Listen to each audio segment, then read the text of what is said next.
नमस्कार, स्वागत है आपका द न्यूज पर। मैं हूं आपके साथ शिप्रा सैनी। पश्चिम बंगाल में ममता सरकार जनता तो छोड़िए पत्रकारों के सवालों का जवाब भी नहीं दे पा रही है और यही वजह है कि अब मीडिया का बायकॉट भी ममता सरकार ने शुरू कर दिया है। खबर यह है कि ममता बनर्जी सरकार ने 3 मीडिया चैनल का बायकॉट किया है, जिसमें एबीपी आनंद है, रिपब्लिक और टीवी9।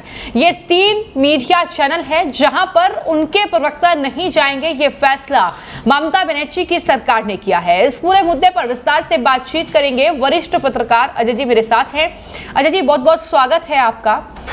अब जिस तरीके से इस पूरे जघन्य कांड को लेकर ममता बनर्जी घिरी हुई हैं, पत्रकार लगातार सवाल पूछ रहे हैं। अगर सवाल उनकी मनपसंद का नहीं है तो अब उन टीवी चैनल्स को, उन मीडिया चैनल्स को यह कहा जा रहा है कि आप बांग्ला विरोधी हैं और इस तरीके से वहां पर प्रवक्ता ना भेजने का फैसला किया है।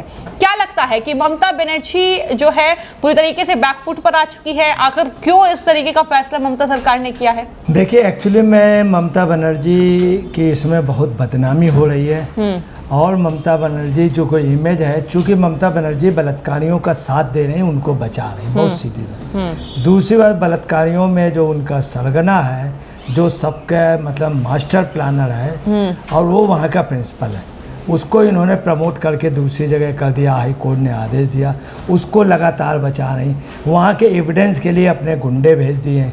दूसरी आपको बता रहे, कमिश्नर के नाम गाड़ी थी संजय की, जो मेन बलात्कारी है, उसको भी बतला नहीं, उसको भी अच्छा बतला नहीं। अब क्या है, इन्हीं खबरों को जो ठीक से दिखला रहे थे, यही 3 चैनल लगातार दिखला रहे थे। इनको टीवी9 दिखला रहे थे, एबीपी आनंदा और रिपब्लिक बांग्ला, ये 3 चैनल लगातार दिखला रहे थे। अर्नब गोस्वामी इनसे लगातार सवाल पूछ रहे थे कि आप जवाब दीजिए, और ये जो बलात्कार हुआ कि पहले क्यों आपने पहले दिखाया कि सुसाइड क्यों दिखाया, जबकि वो थी बाकायदे, वो है वहाँ पे एडमिट थी, सुसाइड के प्रूफ नहीं थे। दूसरा, मरने के बाद जब एफआईआर लिखी गई तो उसमें आपने दिखाया कि आप प्राकृतिक मौत, नेचुरल मौत, जबकि उसमें आ गया रेप था। तो तमाम चीज़ें, जो चीज़ें वास्तव में बहुत बड़ी घोर एक अपराध हुआ वहाँ पर महिलाओं के साथ, वो अर्नब गोस्वामी लगातार ये 3 चैनल जो सच था वो दिखला रहे थे। और जगह ममता बनर्जी हड़ताल ले रही थी। ममता बनर्जी का ये था कि आप कुछ पूछे ना, कुछ भी कहें ना, हमारी बुराई मत करें, और हम ये मामला दबाना चाह रहे हैं, आप दबा दीजिए। एक्चुअली में ममता बनर्जी यही चाहते थे कि दबा दीजिए, चूँकि सरकार की उसमें पोल खुल रही थी। लेकिन यहाँ पर बात पत्रकारों की हो रही है, जैसा कि हमने लगातार के दिखाया है कि रिपब्लिक भारत के जो पत्रकार हैं अर्नब गोस्वामी, उन्होंने तो ममता को चुनौती तक दे डाली थी और कहा था कि ममता बनर्जी अब इस कुर्सी पर ही कुछ ही दिन की मेहमान रह गई हैं। तो क्या यही वजह है कि उन्हें इस तरीके से बायकॉट किया गया? देखिए, मैं आपको अर्नब गोस्वामी के बारे में बता दें, वो चूँकि लगातार कह रहे थे कि जवाब नहीं देंगे, मामला इतना बड़ा है, ये बढ़ जाएगा, पूरी जनता आंदोलन में हो जाएगी। और उनके लिखने के बाद, उनके कहने के बाद ही दूसरे दिन बहुत बड़ा महिलाओं का प्रोटेस्ट हुआ। उसके बाद उन्होंने कहा ये मामला पूरे बंगाल में, ये पूरा यहाँ पे से भी यहीं हॉस्पिटल तक ही नहीं, पूरे बंगाल में पहुँचेगा, पूरे कलकत्ते में, सारी ज़िलों में जाएगा, बंगाल के पूरे देश का मामला हो जाएगा इंटरनेशनल। अगर ममता बनर्जी तब भी उन्होंने, ममता बनर्जी ने दबाने का वो किया और उनकी बातों का जवाब नहीं दिया और लगातार पूछते हैं। बाद में उन्होंने कहा अगर यही करती रहेंगी बहन जी तो ममता बनर्जी अपनी सत्ता से भी हाथ धो बैठेंगी। ये उन्होंने कहा कि अगर इसको सही ढंग से सही समय पर इस मामले को, ममता बनर्जी ने उस पर भी दुरुस्त नहीं किया, वो लगातार जाँच की मांग कर रहे थे। उन्होंने शुरू में मांग की जो मेन अभियुक्त है उसको गिरफ्तार किया जाए। ममता बनर्जी ने किसी चीज़ में ध्यान, अब लास्ट में उन्होंने कहा कि अगर ये ध्यान नहीं देंगी तो ये वास्तव में उनकी कुर्सी चली जाए। और वास्तव में हकीकत है कि ममता बनर्जी की कुर्सी के लिए गवर्नर ने लिख दिया, उनके सांसद ने लिख दिया, उनके मदन मित्रा ने विरोध किया, तमाम लोगों ने। अर्नब गोस्वामी चूँकि सही बात कह रहे थे, ये इनको बुरा लगा तो इन्होंने क्या किया, इन 3 चैनलों में अपने प्रवक्ता भेजने से मना कर दिया और इन चैनलों को भी हिदायत दे दी कि हमारे उस पर ज़्यादा आप दखल न दें, एक प्रकार से खुला चैलेंज कर दिया। यहाँ पर एक और महत्वपूर्ण सवाल वो ये कि जो स्टेटमेंट आता है टीएमसी का, उसमें ये कहा जाता है कि आप बंगाल विरोधी एजेंडा चला रहे हैं। यानी ये सवाल पूछना क्या बंगाल विरोधी एजेंडा हो गया? और उन्होंने ये भी कहा कि आप दिल्ली के जमींदारों को खुश करने के लिए उनकी मजबूरी है ये बंगाल विरोधी एजेंडा चलाना पत्रकारों की। देखिए, उन्होंने कहा कि सारे चैनल बंगला विरोधी हैं, जबकि रेप पर जो न्यूज़ है ये लोग बहुत गलत ढंग से दे रहे हैं, क्योंकि ये बंगाल के पूंजीपतियों और दिल्ली के ज़मींदारों के प्रोपोगंडा के साथ चलते हैं।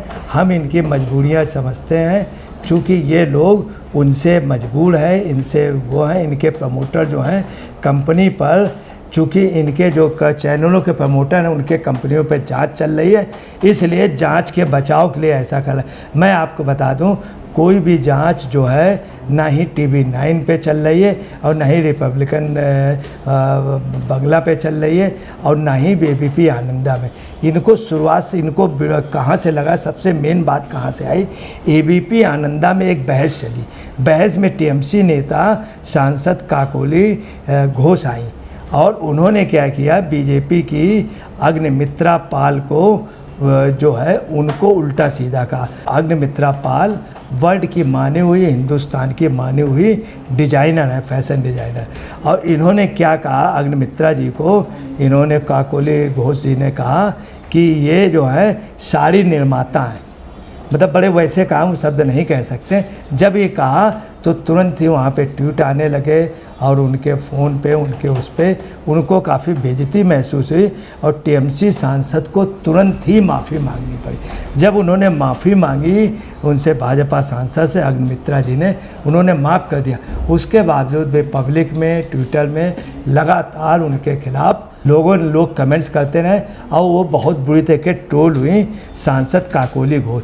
ये बात भी ममता जी को बहुत दुख हुई। ममता जी ने उसी दिन, हकीकत है इनका कोई भी जनप्रतिनिधि था वो सामना नहीं कर पा रहा था। जब बलात्कार की बात आती थी तो उन्हीं के एक राज्यसभा सांसद ने भी बोल दिया कि ये गलत हुआ, ममता बनर्जी दोषी। मदन मित्रा ने टीवी टॉक में बोल दिया। और जिस तरह काकोली घोष ने, दस्तीगार काकोली घोष ने जिस तरह माफ़ी मांगी उनसे, वो चीज़ जब भावुक हो गई तो ये लगा कि बंगाल में जो भी हमारा जा रहा है वो वहाँ से डिफीट हो गया। डिफीट इसलिए हो रहा है क्योंकि ममता बनर्जी गलत बात की वकालत कर रही है और लगातार इस रेप के मामले को ये मट्टी डाल रही है। लेकिन यहाँ पर बार बार ये विपक्ष की तरफ से देखने को मिला है। इससे पहले इंडिया अलायंस ने जिस तरीके से कई पत्रकारों को पूरी तरीके से बाइकआउट कर दिया था, उनकी डिबेट में नहीं जाने का फैसला किया था, तो ये क्या एक तरीका खोज लिया है कि जब आपके पास सवालों का जवाब ना हो तब ये कहकर कि ये दिल्ली के इशारे पर काम कर रहे हैं और इस तरीके से इनका बाइकआउट करके पूरा रास्ता अपने लिए क्लियर कर देते हैं? देखिए, हम आपको बता दें, ये जिन लोगों ने कुछ पत्रकारों को बाइकआउट किया था, हम आपको बता दें, ये बाइकआउट जो किया था वो कांग्रेस के कुछ वरिष्ठ लीडर, कुछ आपके लीडर, जो लोग फंसे हुए थे विभिन्न मामलों, घोटालों, इनके चूंकि घोटाले के मामले आते थे, कांग्रेस की बुराई नहीं, इनके घोटालों, तो घोटाले वालों ने मिल करके विभिन्न पार्टियों को, इंडी गठबंधन, इनके ऊपर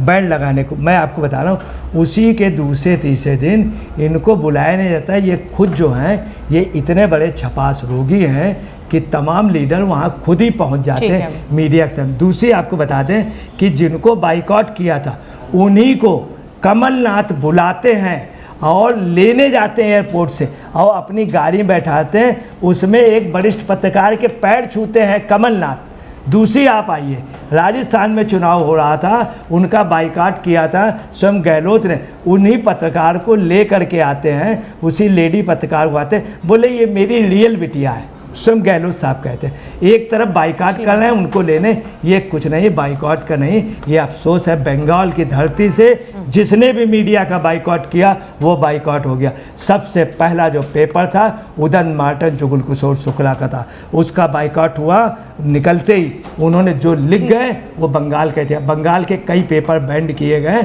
जब जब बैंड किए गए तो क्रांति आई, वो हुकूमत पलट गई। कम्युनिस्टों की हुकूमत सिर्फ इतनी सी बात पे पलटी थी, उन्होंने मीडिया को रोका था। ममता बनर्जी ने उनको कहा है और अर्नब गोस्वामी का आज तक कोई बात गलत नहीं ली। उन्होंने उद्धव ठाकरे के लिए कहा था, उद्धव ठाकरे ने उनके ऊपर काफ़ी मिसबिहेव किया, काफ़ी कुछ किया। उद्धव ठाकरे की गवर्नमेंट पलट गई। इसके पहले मध्य प्रदेश के लिए कहा था कि गवर्नमेंट चेंज हो जाएगी, बिल्कुल सच बात निकली। और उड़ीसा के लिए कहा था भाजपा की गवर्नमेंट बनेगी, अर्नब गोस्वामी ने कहा था, बिल्कुल सच है। ममता बनर्जी जाने वाली हैं, मान लीजिए अर्नब कह रहा तो सही कह रहा। तो इस पूरे मामले को लेकर आपने वरिष्ठ पत्रकार अजय जी को सुना। उनका यही कहना है कि आज ममता बनर्जी इन सवालों से बचने के लिए वो बायकॉट कर सकती है मीडिया का, वो उनके चैनल में प्रवक्ता नहीं भेज सकती है। लेकिन ये सच मानिए कि जब जब ममता बनर्जी या किसी भी सरकार पर इस तरीके से सवाल पूछे गए हैं या मीडिया का उन्होंने बहिष्कार किया है तो कहीं ना कहीं उन्हें अपनी कुर्सी गंवानी पड़ी है। तो ममता बनर्जी के लिए भी मुश्किलें लगातार बढ़ रही हैं। फिलहाल आपकी इस पूरी खबर को लेकर क्या राय है, हमें कॉमेंट बॉक्स में जरूर लिखें। धन्यवाद।